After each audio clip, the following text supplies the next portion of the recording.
Bismillahirrahmanirrahim. Assalamualaikum warahmatullahi wabarakatuh. Sobat pembelajar semuanya, kita berjumpa lagi pada pertemuan kali ini, yaitu kita akan membahas konsep dan prosedur akuntansi part 2. Di sini kita akan berbicara tentang persamaan akuntansi dan laporan posisi keuangan.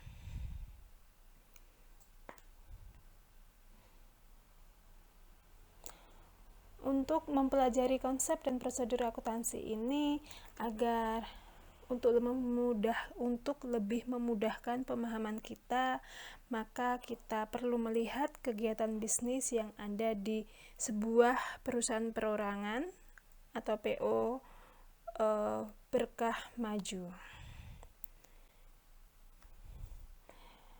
Bapak Yusuf mendirikan perusahaan perorangan Berkah Maju yang bergerak dalam bidang jasa transportasi pada tanggal 1 Januari 2022. Sebelumnya, Bapak Yusuf ini nanti dia akan berkonsultasi terlebih dahulu dengan staf akuntansinya tentang aspek-aspek akuntansi yang terkait dengan pendirian sebuah perusahaan. Oleh karena itu, saran-saran yang diberikan oleh staf beliau, Bapak Yusuf, yang pertama yaitu keuangan perusahaan harus dipisahkan dengan keuangan pribadi Bapak Yusuf sebagai pemilik perusahaan, ya. Jadi konsekuensinya dari konsep pertama ini adalah aset dan liabilitas yang dimiliki oleh perusahaan harus dipisahkan dari aset dan liabilitas yang dimiliki oleh pemilik, ya, seperti itu. Jadi harus dipisahkan, tidak boleh dicampur aduk dana keuangannya. Kemudian poin yang kedua, seluruh transaksi yang terjadi di perusahaan dicatat dengan menggunakan persamaan akuntansi dasar, ya, yang nantinya akan memiliki rumusan aset sama dengan liabilitas ditambah modal pemilik. Nah, itu tadi sekilas ya tentang awal apa-apa saja yang harus disiapkan oleh seseorang yang ingin mendirikan sebuah perusahaan. Nah, sobat pembelajar semuanya, tentang persamaan dasar akuntansi itu adalah nilai, ya, nilai keseluruhan aset yang dimiliki oleh sebuah perusahaan akan sama dengan, ya, ini sama dengan nilai klaim kreditur, ya, nilai klaim kreditur ditambah dengan nilai klaim pemilik oleh nilai klaim pemilik. Persamaan ini dikenal dengan persamaan dasar akuntansi. Nah, persamaan dasar akuntansi ini memberikan dasar, ya, untuk memahami sistem akuntansi perusahaan. Kemudian persamaan akuntansi juga mencatat transaksi bisnis secara logis dan urut, serta memperlihatkan dampak transaksi terhadap aset, liabilitas, dan modal pemilik yang dimiliki oleh perusahaan. Nah, sobat pembelajar semuanya, selanjutnya kita akan mempelajari bersama beberapa definisi pada episode kedua kali ini, yaitu pertama, tujuan utama perusahaan. Ya, sebuah perusahaan pastinya akan memiliki tujuan, ya, yaitu adalah memperoleh keuntungan atau profit untuk pemiliknya, ya. Jadi untuk mendapatkan keuntungan. Kemudian poin kedua definisinya adalah keuntungan itu sendiri, yaitu profit, yaitu selisih antara pendapatan dengan beban, atau kita bisa memahaminya dengan pengertian pendapatan dikurangi oleh beban. Itu tentang profit. Poin ketiga yaitu aset. Apakah itu? Aset adalah segala sesuatu yang bernilai yang dimiliki atau digunakan oleh perusahaan. Definisi lain aset yaitu sumber daya yang dikuasai oleh perusahaan yang besar, kemungkinan akan memberikan manfaat di masa depan. Contoh-contoh aset, misalnya uang tunai, piutang usaha, persediaan barang dagang, perlengkapan kantor, tanah, bangunan kantor, pabrik, mesin-mesin pabrik, dan peralatan kantor. Kemudian poin keempat yaitu modal pemilik. Apakah itu? Modal pemilik adalah uang ataupun aset lainnya yang disetorkan oleh pemilik perusahaan. Ya. Itu tadi modal pemilik. Kemudian liabilitas. Liabilitas adalah segala sesuatu yang dimiliki oleh pihak-pihak selain pemilik perusahaan. Ya. Ini perlu digarisbawahi. Jadi ada pembeda antara modal pemilik dengan liabilitas. Kalau modal pemilik yang menyetorkan adalah pemilik perusahaan. Oke. Kalau liabilitas yang menyetorkan adalah pihak-pihak selain pemilik perusahaan. Jelas sekali ya bedanya antara modal pemilik dan liabilitas. Sudah bisa menangkap perbedaannya. Jadi liabilitas itu adalah utang perusahaan yang timbul dari peristiwa masa lalu. Dari peristiwa masa lalu yang penyelesaiannya mengakibatkan sumber daya keluar. Nah, di sini untuk debitur ya, di istilah yang bisa kita temukan lagi di episode kedua ini ada debitur dan kreditur. Debitur itu adalah pihak yang berutang. Dengan adanya liabilitas, jadi debitur, siapa pihak yang berutang? Perusahaan itu sendiri ya. Kemudian untuk kreditur ini siapa? Kreditur ini adalah pihak yang memberikan utang atau kredit. Jadi misalnya penjual yang menawarkan barangnya sehingga dibeli oleh pemilik perusahaan. Jelas ya bedanya kreditur sama debitur? Apa tadi? Jadi debitur itu adalah pihak yang berutang. Sedangkan kreditur adalah pihak yang memberikan utang atau kredit. Jelas ya sampai di sini? Nah, sobat pembelajar semuanya, berikut ini adalah sebuah persamaan ya yang menyatakan hubungan antara aset dan modal. Di sini bisa dilihat aset atau seluruh sumber daya yang dimiliki oleh perusahaan akan sama dengan modal atau total claim terhadap aset ya. Jadi persamaan ini menyatakan bahwa jumlah seluruh aset di sebuah perusahaan akan sama dengan jumlah seluruh modal yang dimiliki oleh pemilik. Sobat pembelajar, untuk lebih dapat memahami berbagai klaim terhadap aset yang ada di perusahaan, maka modal menjadi dua bagian, yaitu yang pertama klaim dari kreditur disebut dengan liabilitas atau utang ya. Kemudian untuk yang kedua klaim dari pemilik perusahaan disebut modal pemilik. ya. Jadi ada dua, klaim dari kreditur dan klaim dari pemilik perusahaan. Setelah membagi klaim menjadi dua bagian, maka persamaan akuntansi dasar berubah menjadi seperti yang ada di gambar kedua. Oke, yaitu aset sama dengan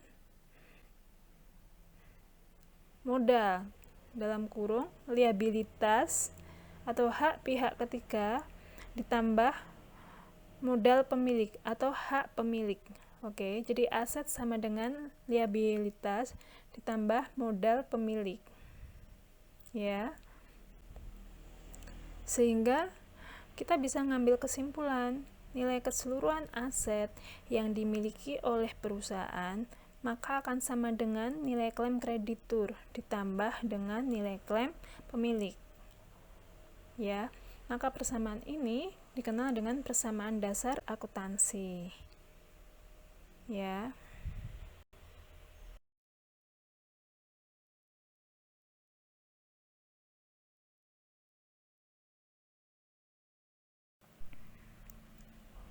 Nah, sobat pembelajar semuanya, setelah perusahaan didirikan, maka akan diikuti ya dengan terjadinya beberapa transaksi bisnis. Ya, misalnya pembelian perlengkapan kantor, kemudian pemberian jasa kepada pelanggan, pembayaran gaji karyawan, dan lain-lain. Nah, transaksi-transaksi tadi akan mengubah posisi aset, liabilitas, dan modal pemilik. Sobat pembelajar semuanya, sekarang marilah kita belajar bersama untuk menganalisis transaksi-transaksi yang terjadi di perusahaan perorangan ya, Berkah Maju. Oke.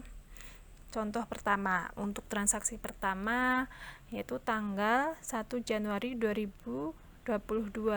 Oke. Bapak Yusuf menyetorkan modal berupa uang tunai sebesar 20 juta rupiah dan peralatan kantor senilai 10 juta rupiah. Nah, untuk ini ya, kita bikin rinciannya terlebih dahulu. Jadi pembahasannya PO Berkah Maju memperoleh aset, ya kan? Tadi berupa uang tunai dan peralatan kantor dari pemiliknya, yaitu Bapak Yusuf.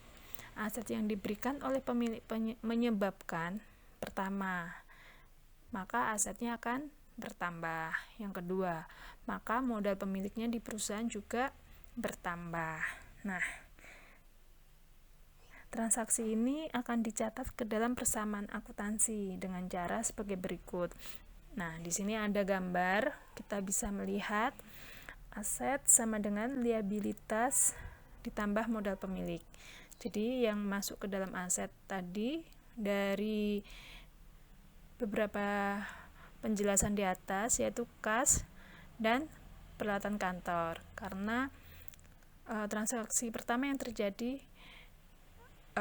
kas ya, yaitu kasnya berupa uang tunai sebesar 20 juta. Oke. Kemudian Bapak Yusuf tadi kan memberikan setoran awal yaitu peralatan kantor senilai 10 juta. Oke. Jadi sisi sebelah kan ini ya, sisi sebelah kiri ya kan, ada liabilitas dan modal pemilik ya. Jadi modalnya Bapak Yusuf berapa? Tadi setoran awal beliau adalah 30 juta. Oke, jadi sisi sebelah kanan yaitu ada aset, maka totalnya 20 juta ditambah 10 juta. Oke, jadi ada 30 juta aset. Dan sisi sebelah kanan kita tuliskan sisi sebelah kiri kita tuliskan sebesar 30 juta. Maka sama, balance ya, atau seimbang. Oke. Sehingga Jumlah seluruh aset, kas, dan peralatan kantor sama dengan jumlah liabilitas ditambah dengan modal, yaitu sebesar 30 juta. Oke, sudah bisa dipahami ya sampai di sini. Ini contoh transaksi pertama. Jadi ini ya transaksi pertama mengubah posisi aset yaitu berupa kas dan peralatan kantor, dan untuk yang di sebelah sisi kiri mengubah nominal modal pemilik. Oke, itu untuk contoh transaksi pertama.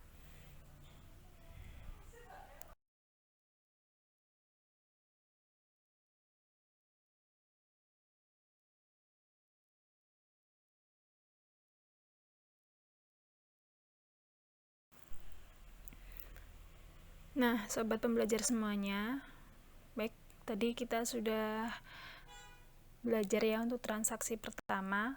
Kita lanjut untuk transaksi kedua. Sebelum kita lanjut transaksi kedua, yang hal penting ya yang harus selalu diingat sobat pembelajar, yang harus diingat adalah setiap transaksi yang dimasukkan ke dalam persamaan akuntansi ya, setiap transaksi apapun yang dimasukkan ke dalam persamaan akuntansi harus membuat saldo sisi kanan aset, sisi kanan ya, saldo sisi kanan itu aset, dan sisi kiri berupa liabilitas ditambah modal pemilik harus sama atau seimbang. Jadi sisi kanan dan sisi kiri harus sama atau seimbang. Oke, saldonya harus sama. Baik, kita lanjut ke transaksi kedua, teman-teman.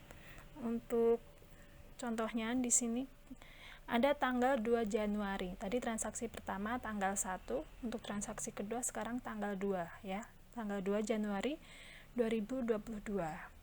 PO Berkah Maju membeli peralatan kantor seharga 2 juta secara tunai. Oke, perlu kita garis bawahi, yang pertama adalah peralatan kantor.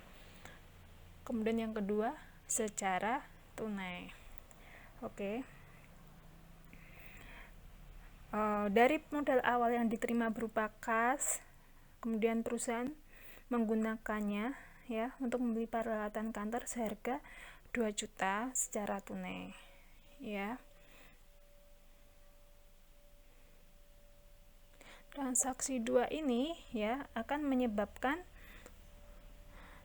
pertama, saldo aset perusahaan berupa kas berkurang sebesar 2 juta karena perusahaan melakukan transaksi berupa pembelian peralatan kantor ya secara tunai. Kalau pembelian secara tunai, sobat pembelajar semuanya, maka transaksi yang akan berubah berada di sebelah sisi kanan, yaitu di aset ya. Itu yang perlu di garis bawahi. Kemudian, transaksi kedua ini menyebabkan terdapat aset baru berupa peralatan kantor senilai 2 juta. Oke.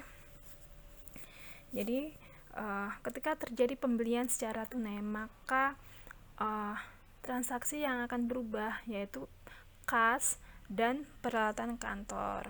Oke. Ya, kas dan peralatan kantor ketika terjadi pembelian secara tunai ya, bisa dipahami gambarnya, bisa kita simak. Jadi aset sama dengan liabilitas plus modal pemilik ya, kas ditambah peralatan kantor sama dengan modal Bapak Yusuf. Dan untuk saldo awal tadi kita sudah buat rincian persamaan transaksinya ya kan, 20 juta ditambah 10 juta sama dengan 30 juta. Kemudian transaksi tanggal 2 Januari 2022 tadi terjadi pembelian peralatan kantor secara tunai, maka transaksi yang akan berubah adalah aset. Karena melakukan pembelian secara tunai, maka kas akan berkurang 2 juta rupiah. Nah, kemudian transaksi yang akan bertambah adalah peralatan kantor. Oke. Ya. Kemudian di gambar ini juga berupa saldo akhir. Jadi saldo akhirnya kas perusahaan 20 juta dikurangi 2 juta, maka kasnya tinggal 18 juta ya, saldonya 18 juta. Kemudian untuk peralatan kantor menjadi bertambah karena terjadi pembelian peralatan kantor. Jadi 10 juta ditambah 2 juta maka sama dengan 12 juta. Oke. Dan modal Bapak Yusuf tidak berubah ya. Sehingga aset tetap akan seimbang atau sama karena 18 juta ditambah 12 juta maka hasilnya 30 juta.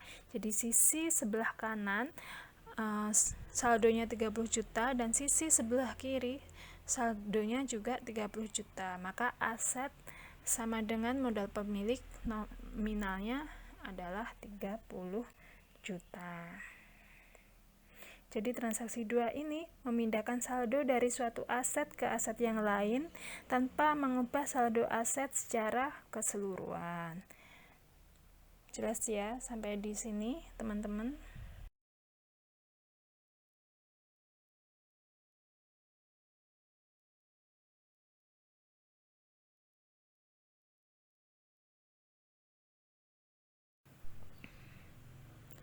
Nah, sobat pembelajar semuanya, tadi kita sudah mempelajari bersama ya.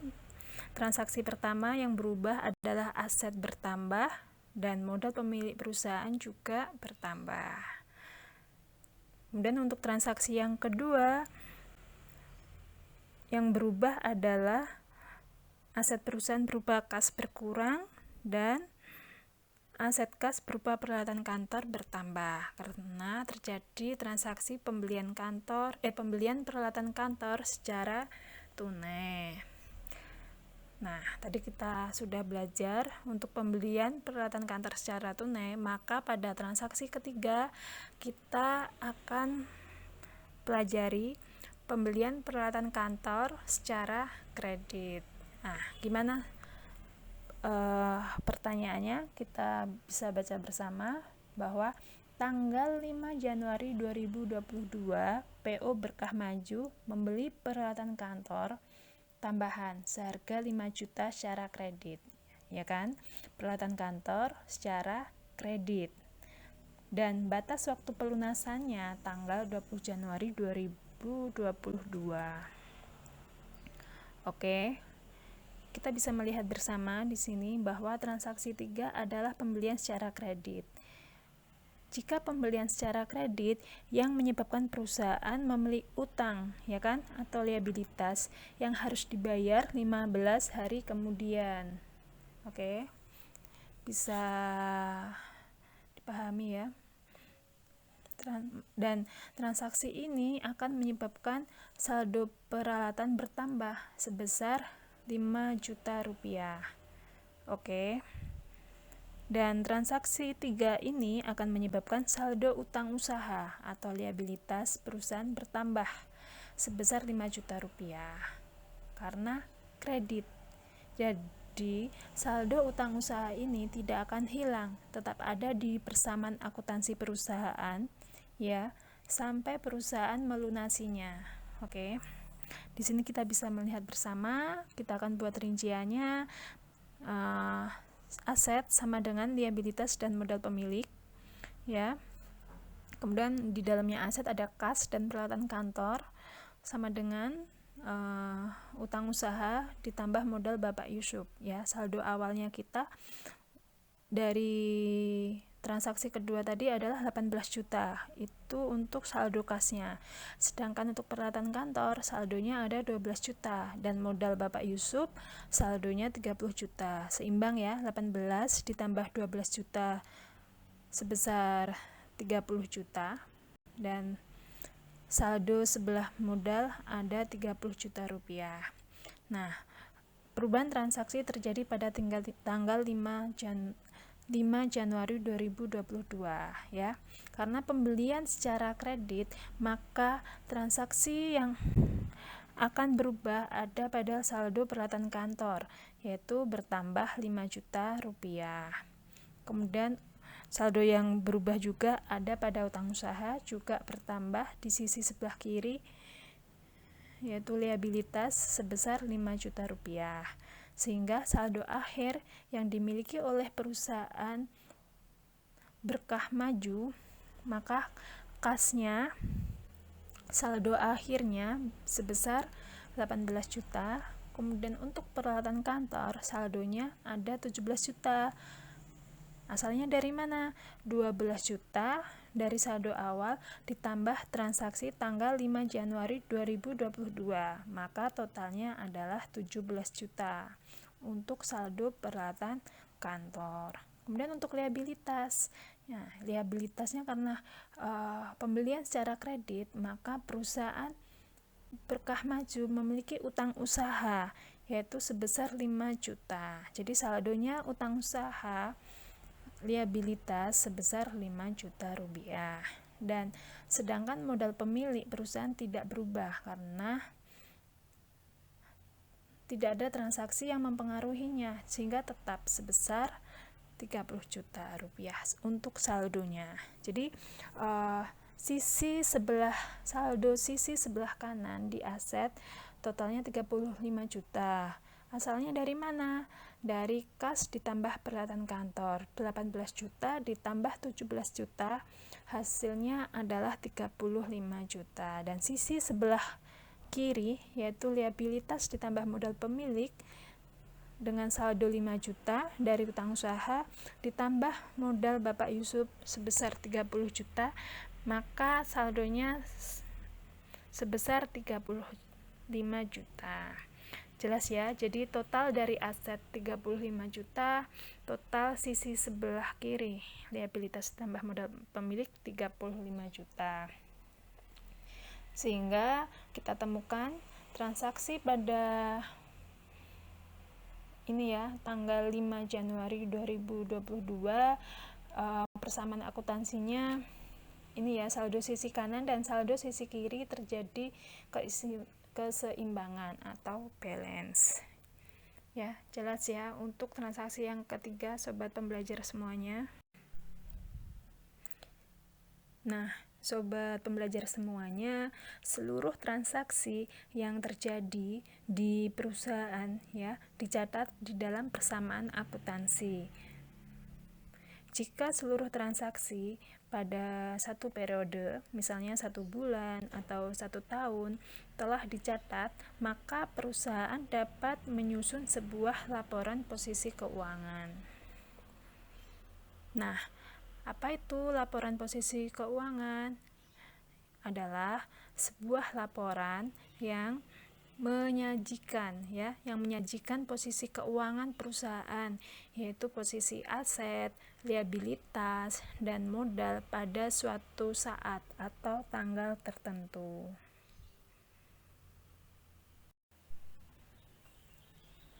Sobat pembelajar semuanya, ini berikut ya persamaan akuntansi pada perusahaan perorangan Berkah Maju ya, dari transaksi pertama, kedua, dan ketiga yang sudah kita pelajari bersama tadi ya. Kita bisa lihat secara keseluruhan mulai dari tanggal 1 Januari 2022 perubahan transaksi yang terjadi pada kas dan peralatan ya. Kemudian saldonya balance ya pada transaksi pertama.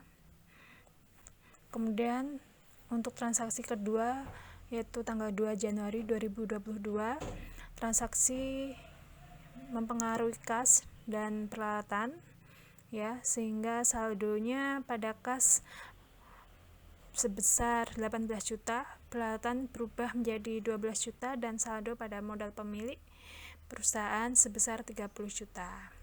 Kemudian di sini kita juga melihat tanggal 5 Januari 2022 terjadi perubahan transaksi mempengaruhi pada peralatan ya kan, berubah menjadi 5 juta ya, bertambah ada 5 juta, dan liabilitas juga ada bertambah 5 juta. Sehingga saldo akhir di akhir bulan kita bisa melihat kasnya berubah menjadi 18 juta. Kemudian peralatan kantornya berubah, saldonya ada 17 juta, dan untuk utang usaha ada 5 juta, dan untuk modal perusahaan Bapak Yusuf ada 30 juta, sehingga saldo sisi kanan atau aset totalnya 35 juta, sama dengan saldo sisi kiri, liabilitas dan modal pemilik, totalnya juga 35 juta. Jadi persamaan akuntansi pada transaksi yang sudah kita buat bersama tadi, hasilnya sama atau seimbang, balance ya. Oke, sobat pembelajar semuanya, kita menginjak slide terakhir, yaitu kita akan membuat laporan posisi keuangan pada tanggal 31 Januari 2022 perusahaan perorangan Berkah Maju. Dari persamaan akuntansi yang sudah kita buat tadi, kita pindahkan di laporan posisi keuangan, seperti digambar di yang kita lihat bersama-sama. Jadi sebelah kiri, saldo sebelah kiri ada liabilitas dan modal pemilik. Ya, liabilitas tadi ada utang usaha sebesar 5 juta, kemudian modal pemilik Bapak Yusuf ya tetap 30 juta. Jadi total liabilitas dan modal pemilik sebesar 35 juta. Nah, untuk saldo sisi kanan yaitu di aset, perubahan-perubahan yang terjadi transaksinya kas, ya kan? Kasnya sebesar 18 juta, dan peralatan kantor saldo akhir ya di tanggal 31 Januari 2022 sebesar 17 juta rupiah, sehingga total asetnya dari perusahaan perorangan Berkah Maju sebesar 35 juta, sehingga terjadinya keseimbangan atau balance untuk laporan posisi keuangan pada perusahaan Berkah Maju.